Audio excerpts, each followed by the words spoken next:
अब आरोप यह है कि बीजेपी स्पॉन्सरिंग हुमायूं कबीर।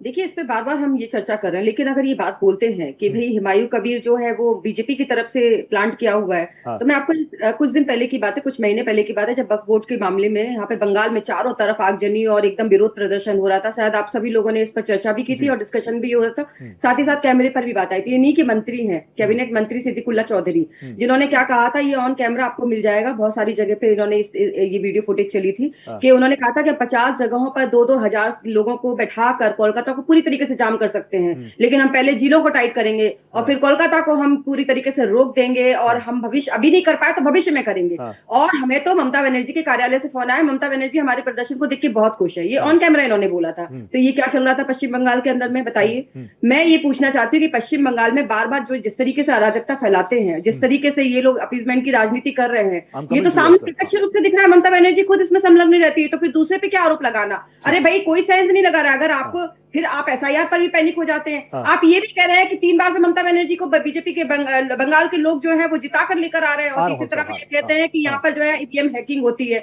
यहाँ पे लोगों ने ये भी देखा है कि किस तरीके से पोस्ट इलेक्शन, मतलब जीतने के बाद में लोगों ने बीजेपी के लोगों को क्या प्रताड़ित किया था पश्चिम बंगाल के अंदर में, कैसे चुन चुन के लोगों पर जो है उनके घरों में सीधा एक पॉइंट में बात रखिए ना। आपको पता है मेरे पास टाइम बहुत लिमिटेड रहता है। माधवी जी, आप सीधा बताइए ना। मतलब वो कह रहे हैं कि आप हाईजैक करना चाह रहे हैं बंगाल को, बंगाली अस्मिता को दबाना चाह रहे हैं, बैकडोर से एंट्री चाह रहे हैं। आपको क्या लग रहा है माहौल बिल्कुल आपके पक्ष में है? जो पाप का घड़ा है वो भर चुका है और इस बार विधानसभा चुनाव में वो नजर आएगा हमको? सीधा इस पर बात कीजिए ना, हाँ या ना बोलिए ना।